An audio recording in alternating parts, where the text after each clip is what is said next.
like a pro. You thought.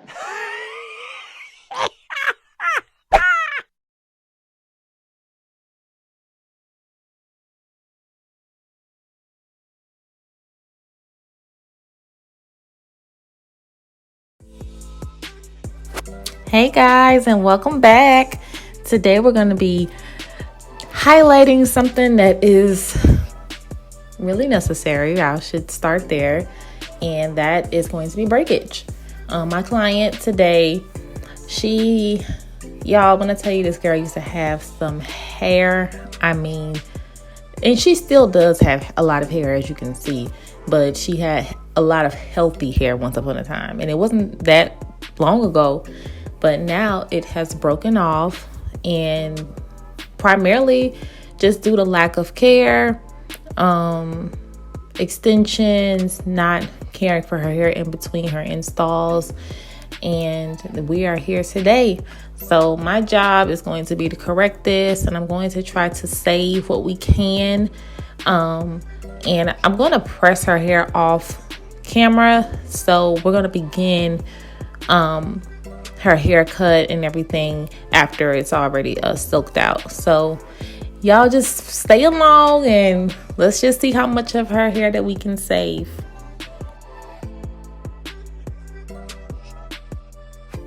Now guys, I really hate to sound sad, but truth of the matter is that I actually am a little sad behind Kaylin's hair, because once upon a time, y'all, like when I tell you, this girl had the thickest, healthiest hair from root to tip. But I asked her if I could film her hair, and she agreed to it. So I thank her for that, because it's an excellent example to show people that breakage we're all a hair away from it. You know, you could be doing one thing wrong, one small thing wrong.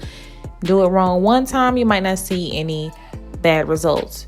You do it again and again and again, well, you'll start seeing the domino effect that it has on the integrity of your hair.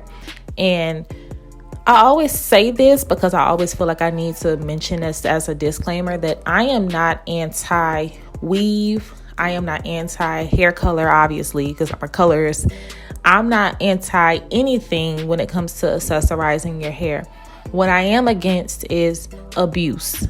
And anything not used properly is abuse, So, Kaylin, she understood, where the state of her hair and where it is right now. And we went ahead, before I pressed it out, we did a moisture mask and a fortifying mask to strengthen her hair. And that is going to help her get on the road to healthy hair, because with breakage comes also dryness. And so that's the first step in order to stop breakage, is you definitely want to give it moisture so it doesn't keep popping. And then you want to strengthen it as well. So we did that, and that was an excellent first step. And so now it's just going to be her just continuing to come in the salon and make her appointments. And she took an excellent first step today with getting her hair cut. So I am so proud of her for that. And I just told her up front, I said, there's no saving this. We're going to have to cut all of this thin hair off. We're going to have to get it to its thickest, healthiest point.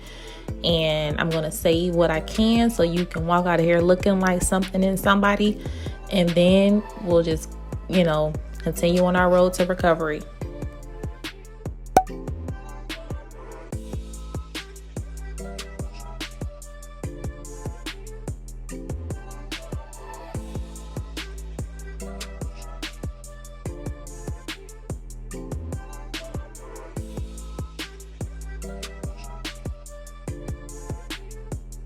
So by thoroughly assessing Kaylin's damage, I was able to kind of see what kind of haircut she could get. And it looks as though she's probably be a good candidate for like a shoulder length kind of bob situation.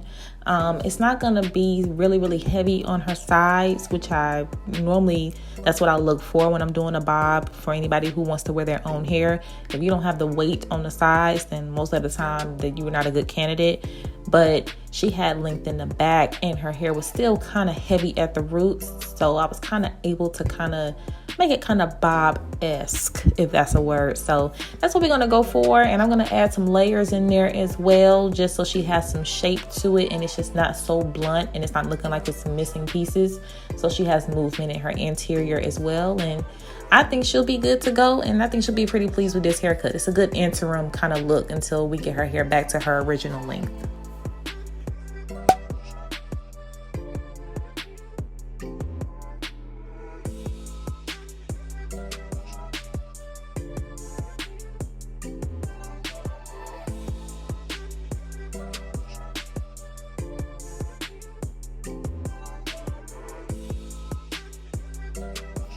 Now, y'all, I do feel like I need to mention and highlight that breakage and shedding can have similar, can have a similar appearance, but they are not the same thing, okay? And so I feel like I should touch base on that just a little bit in this video. I probably should make another video and go a little bit more in depth into what the differences actually are. But for the sake of Kaylin and her situation, I want you to be able to tell the difference, just in case you're going through anything like this at home. So breakage, it normally looks like little short pieces, and you'll see, like, when you comb your hair and whatnot, you'll see like little short little pieces. Sometimes it could be an inch, sometimes they can be a little shorter than an inch, and sometimes even shorter than that. But if you comb your hair and you're getting like little bitty pieces and whatnot, that is breakage, okay? And so what that normally means is that your hair is either dry, it's lacking protein, it's lacking moisture. And I'm the kind of stylist, I know protein treatments and whatnot, I know they're really popular and when everybody feels like that's just the golden egg to all of our issues, but it's not. Your hair is made of protein, but I stress moisture more than protein, because if your hair isn't in a state to where it can even accept protein, too much protein can break your hair off because it can get too strong. So I kind of work backwards, and I always tell my clients, we'll do a protein treatment after we do a moisture mask. Reason being is because I need your hair to be in a flexible state, and I need it to be kind of in a resilient kind of place so it can accept it better. And if your hair is moisturized, then your breakage will kind of start to slow down a whole lot more. And then once you start to infiltrate it with the protein, it can attach itself better to the bonds of your hair because your hair is moisturized and it's not starving for hydration. So shedding, on the other hand, it doesn't look like breakage. Shedding are longer strands, and those are actually healthy strands. Now, your hair goes through its phases, and there are a total of, I think, Lord, these are cosmetology school days, don't quote me, it's either 4 or 5 phases of the hair. I want to say it's 4. It might even be 3. I didn't get an F in that part, but it's just been so long. So basically with shedding, it's longer strands, and it looks like your hair is falling out basically from the root. And that's actually a good sign. That means that your hair is going through its phases. It has a phase of where it's not doing anything and it's just resting. It has a phase where it's growing, and then it has a phase where it is falling out. And the average strand of hair only lasts about 5 years anyway. I mean, that's like the lifespan of a hair strand. So if you see long strands, that's not an issue.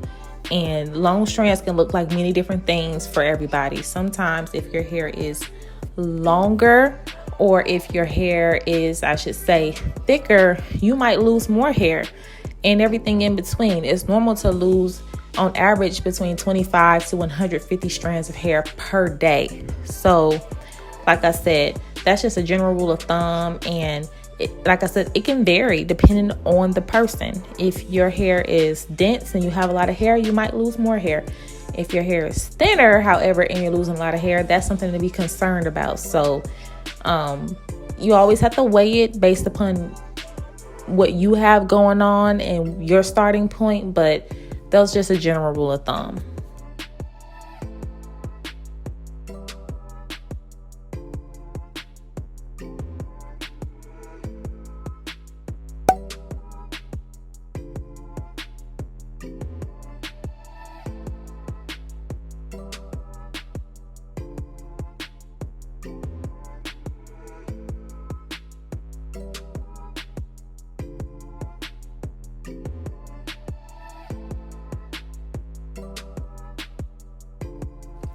So y'all, one of the other cons of hair breakage is that it can cause your hair to not cooperate.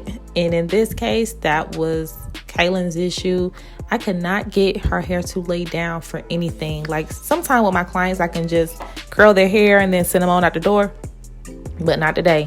Kaylin's hair was just like had a mind of its own, and I can see that, I can always tell when the hair is in distress and when it's just trying to just kind of get its bearings together. So I said, you know what, we just gonna put a little saran wrap on it and lay these hairs on down and give it a little assistance. So I still wrapped her hair, brushed it really, really tight together, put a little serum on it just to help with the flyaways and just the little short hairs. And then I sat her under a cool dryer just so all of it can just kind of just melt together, and it will allow everything I put on to kind of just travel through her hair from root to tip.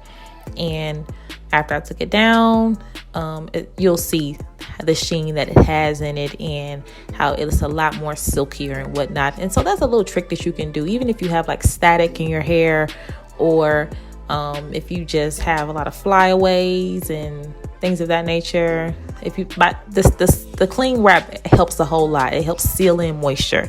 So that's a little trick that we did to assist with that. Okay, my loves. So I think I can honestly say I think that we probably got most of her dead ends off. I give us a 9 out of 10.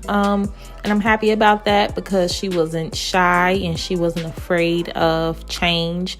And I say that because I kind of shook Kaylin up a little bit. I even put her part on the opposite side, mainly because it was so broken off on the other side, which is the side that she's used to.